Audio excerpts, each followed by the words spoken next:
Hello, my dear. Today, breaking brain and the necessity of art. What do you think about art? We need art, or maybe it's not like something what you really enjoy. Today, questions about art. It's the first part, and second part, the art of the questions, because we have wonderful interview with Lucas from Brazil and about his creativity. Breaking brain and Orson Welles versus Pablo Picasso. Orson Welles, F for Fake 1974. Ladies and gentlemen, by way of introduction, this is a film about trickery and fraud, about lies, and Pablo Picasso. Everything you can imagine is real. What do you think? Please stay with us and maybe you want to be an artist. Please tell me, when the world is burning, is art a waste of time? Or maybe not. For example, you can write comic books or graphic novels and spend this time as a full-time artist and you have impact for brain and another people unconscious, because in this case sometimes with the art we can explain more and sometimes people can understand more about our world. What it means to be an artist. The most exciting thing is collaborating people, with people minds. Don't waste your loss. Celebrate your life. And next question. Why must artists be poor? Sometimes it's such a challenge to be a full-time artist. Do we think of arts as a luxury or a necessity? And next question, how we experience time and memory through art, and art in the age of artificial intelligence. Is it still an art, or maybe it's only coding and machine imagination, or maybe it's art of coding? What do you think? Maybe you are a media artist and you use data as a pigment and paint with a thinking brush that is assisted by artificial intelligence. What can a machine do with someone else's memories? Artificial intelligence is only intelligence as long as we collaborate with it. For now, I'm searching for the internet and I found advice for the artist. For example, work hard, do your best, do what you like, and people respect you for it. If you are drawing with your right hand and you are getting better and better and you become virtuous, immediately change to the left hand, because when you become routine, that is the end of everything. It doesn't matter what subject you take on. In the end, whatever you do is going to be a self-portrait. It will revolve who you are. If you like reading, I really recommend this book. It's Salvador Dali's story. Salvador Dali is my favorite surrealist painter. Maybe you remember his famous pictures, or maybe you just saw that t-shirt. I don't do drugs. I'm a drug.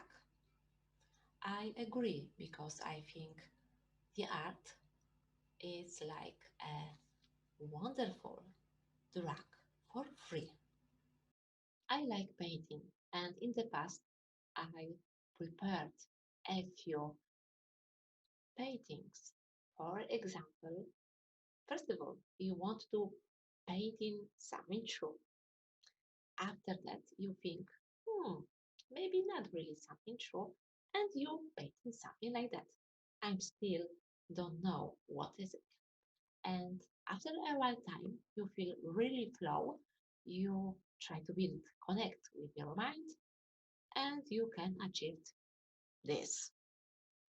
Generally, painting or do something like new things, it's So funny. And really, if you have a little time, you can enjoy this moment. If I create from the heart, nearly everything works. If from the head, almost nothing. Mark Chagall. Okay, right now, real interview with real young artist. Please meet my friend Lucas from Brazil. Hello, my dear viewers. Today, Breaking Brain and next visitor from Brazil because you know me. Usually, I was talking with people from Brazil. Today, Lucas and his beautiful painting. Hello, Lucas. And my first tradition question: Hello. what for and why you develop your English skills? hmm So, yeah, I started getting nervous with your introduction. Okay, now was brief, just brief. Okay.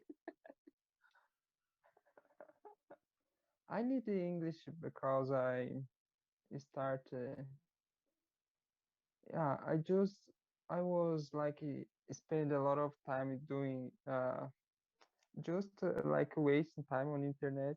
So I and my sister decided to start studying English together, and it was like a hobby. And yeah, and then each time I study, I think it is more interesting, and we can use it for several things to learn new things. And yeah, it has been a great experience in learning. Mm-hmm. Okay. And tell me because something what you did and something what you prepare with your father and with another family members, it's really awesome. Tell me, how long have you been making a harp? And is it your family tradition? Tell me something more about it because probably nobody knows people who prepared harps. Mm. Yeah, it's a kind of unusual thing that yeah, I haven't see a lot of people who make harps too. And I started in 2015, I think 6 years ago, and I that time I had just finished my high school, and I was thinking, okay, what I'm gonna do now? Because I live in a rural area, and the like if my dad was not so, how can I say, supportive for me to going to study on a university. Yeah, and then I was thinking, okay, maybe I should. My dad works with a lot of things, like uh, yeah, doing he works with constructions, and also he works with wood, uh, making some furnitures or something like that. So I grew up with him doing this kind of uh, work with the handicrafts. So I said, okay, I should try to do one harp, and then I started doing it. And I remember that time I didn't want to tell to my family or to them that I was doing a harp, because I knew that if I tell, for example, to my dad that I was doing a harp, he would say, okay, let me help you, or it's not the right time. You should do it in the future. Come here, you help me to do this thing, and then we're gonna do it together in the future. So I kind of uh, try, started trying to do it like in secret, don't tell them. And then they try to guess what was that I was doing, and ask me, yeah, is that a boat or like a canoe that you are doing? And then, but after end, I tell them, and he, my dad, helps me to finish that harp. And yeah, then I decided after that, it was in 2015. And after that, I thought, okay, it's not something that I'm able to do for living. It's just like a thing to distract. So uh, I decided to also to copy my violin, because I have a violin made in China. It was not a good violin, and I have heard that violin made by hand, like made by a person, it sounds better. And then I decided to copy my violin, and I I did one violin, and it was like really great compared to my violin that I had before. So my I showed to my friends, and they said, "Oh, that is a really good violin. You should do it to try to sell it." And and then I keep doing violin for, I think, about 1 year. I did some violins, and a lot of my friends like motivate me to continue doing that. Uh, but it was also not so, how can I say, it was not so sellable. I couldn't sell my violins, so it was not something sustainable. So I eventually I have my sister. In this time, we already got internet, because when I started, I didn't have internet. So we got internet, and my sister was uh, looking up on the internet, and she said, "Okay, there are this guy here that he do this kind of live." And I started doing it, and I did one first, and I I did advertisement on this platform, and it is sold so fast, like I think in 1 week. So I was very excited and continued doing a lot of that. Yeah, and Okay. then after that the people start asking me again to make harp, people who buy this kind of instrument, lyre, they like harp as well, and they ask, do you could you please do one harp for me? And then I get a gun in this harp make work.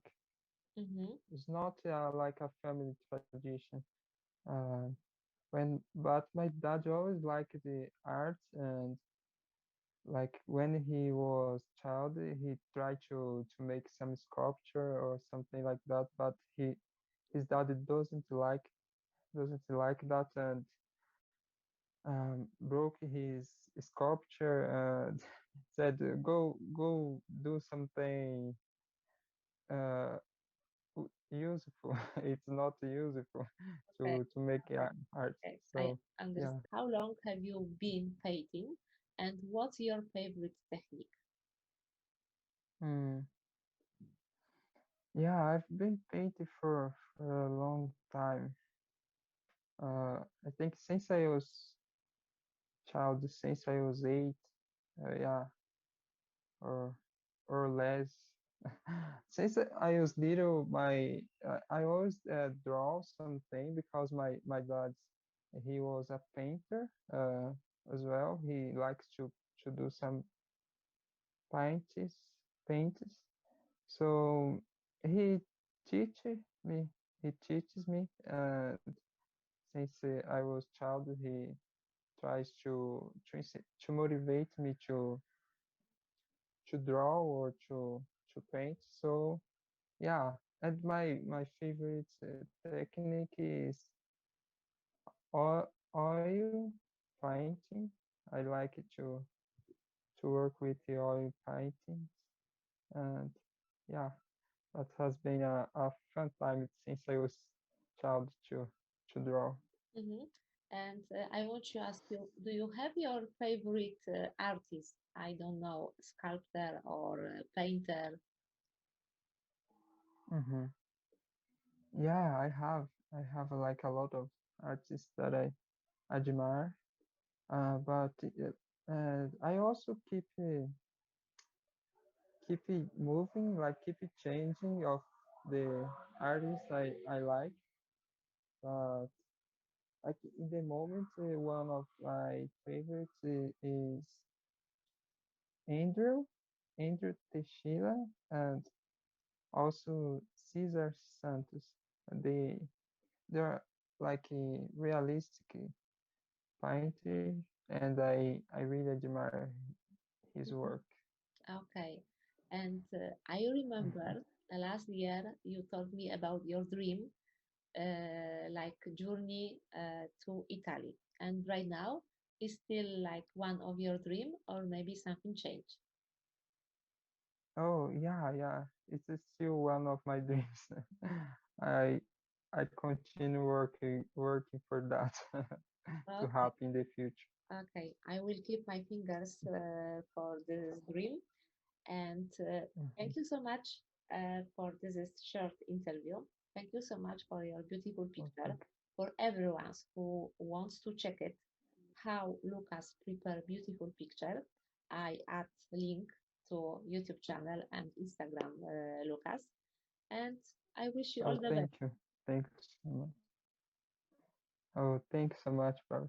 Yeah, and I really enjoy your channel. It is really fun to see your videos Okay, every time. okay. Thank you so much. Take care and stay safe. Bye bye. Bye bye. Okay, and we finish.